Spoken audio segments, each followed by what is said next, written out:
Hey folks, hope you're doing well today. This is Chris from Verlo Trading, and we're going to do a video today talking about crude oil and how to trade crude oil in a small account. So if you're interested in all things related to trading crude oil, then you've probably found the right video here. So let's get to it. Now, the first thing I gotta say here is that this is not a recommendation to trade crude oil or to trade anything. In fact, everything you trade is at your own risk. And the minute you place a buy order or a sell order in the market, you're putting on your own risk. So you need to understand that crude oil is considered to be one of the most volatile markets out there. And it is known for being very one-sided at times and thinner compared to other markets out there. That being said, it does present a large amount of opportunity with the rise in retail and small account trading and with the introduction of some new products that are aimed towards smaller account traders. There may be more and more opportunity coming to the commodity markets in the future, and that is why I think this video is somewhat relevant. So let's talk about crude oil trading here and how to trade crude oil in a small account. Alright guys, so if you enjoy this content, don't forget to smash the like button and subscribe to the channel for more content related to trading. Alright, so let's start off by explaining what is on my screen here. So in the middle of my screen, I've got the crude oil August expiry contract here. This is actually not the front month contract, but if you do a brief comparison on the two contracts, I noticed that the August contract had better liquidity and slightly better flow coming in. So I'm looking at this one. So the platform I'm using to display this data is called Jigsaw Day Trader, but you can use many different platforms to display a price ladder like this. Right next to this depth of market, I have a time and sales, and above that I have something more specific, which is showing the volume and delta every 15 seconds that goes by. On the left side of my screen, this is just a recording of the transactions occurring at every price in 15-minute time frames. You can call this a footprint chart. Now, on the right side of my screen, this is a BookTrader from Interactive Brokers, and this is displaying the small US crude oil contract, which is trading on the small exchange here.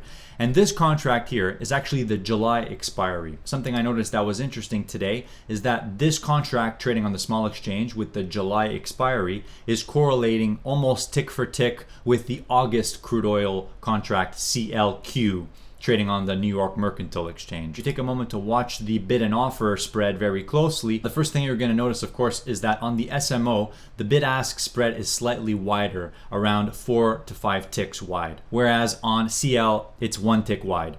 Now, that being said, if you look at the midpoint of this spread here, you'll notice that that is approximately where the last traded price is on the CLQ August crude oil contract here. They look pretty much tick for tick correlated here. We're trading 71.33 bid, and that also is the last traded price on the SMO. Now, of course, the volume being traded here is not comparable. However, in my opinion, I do think that the SMO right now is providing investors with a smaller account to not only trade the crude oil markets, but to gain exposure to crude oil markets. So as you can see here, there's 10 lot bid and offers here that are moving around as the price of crude oil is moving around as well. So I think these 10 lot orders here are what you call arbitrage orders. These are orders that are meant to keep the bid and offer spread in line with whatever this product is tracking with. Now at this moment, it looks like this SMO contract is tracking directly with the August contract crude oil. That's just an analysis I was able to make, and it might not be relevant at the time you're watching this video. All right, so let's go over to the other screen here and we'll talk a little bit about this product that recently came out on the small exchange here. So you can see here when you go to the small exchange website and go to the product tab here,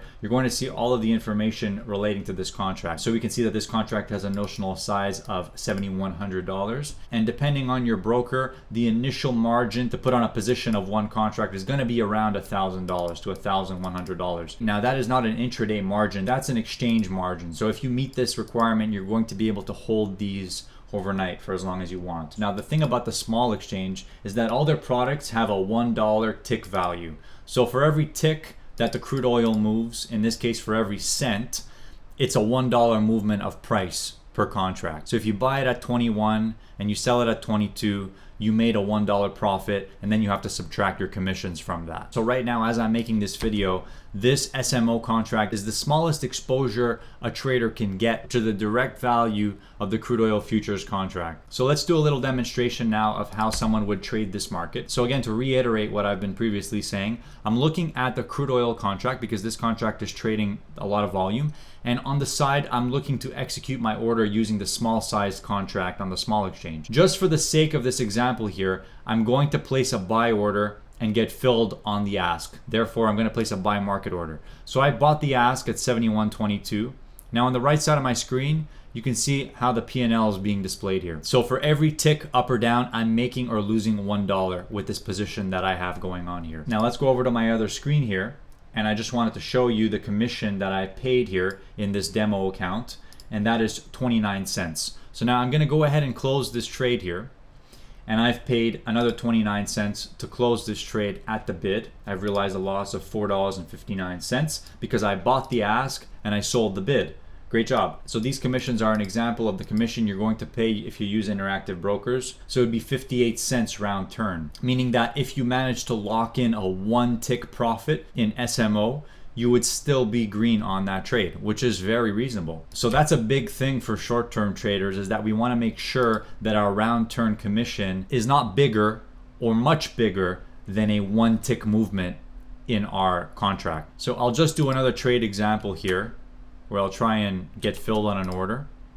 Let's say 71.30. Now if I was able to sell 71.31, this indicator on the right is telling me I would end up with a profit of 70 cents. But what this is not calculating is the commission I'm going to pay on the way out of this contract as well. Really, my profit would be around 42 cents. Now, of course, this is the demo account on TWS, and what you guys should know already is that their system in the demo account is very inaccurate when it comes to replicating real order fills, meaning that this 31 is very unlikely to fill here until the market moves up considerably higher. All right, so what we're seeing now is that CL is actually bid at 31 at this very moment.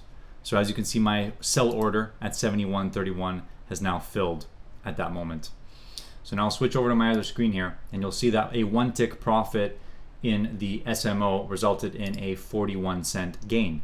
This is advantageous for traders with small accounts. It means that you can lock in 1 tick scratches and 1 tick break evens for little to no cost with these commissions. In order to be making somewhat decent trades in this market, you of course need it to be moving a lot more than it is right now. This was just an example for the sake of showing how to execute an order on this BookTrader in TWS. Now, what I'll tell you guys is that if you do choose to trade this product, I would advise you to always have an attached stop of some kind if you are engaging in a short-term trading activity. That way you know your risk every time you're entering a position. An example of that would be using a bracket order to enter a trade. So if I place a bid at 22, I can have a stop a few ticks lower and an attached target a few ticks higher in that case. And I can do the same thing if I wanted to initiate a short position here. And if you want to know more about how to do that, I do have 2 videos on how to use the BookTrader in TWS, so feel free to check those out. Alright guys, so I think we managed to cover the basic idea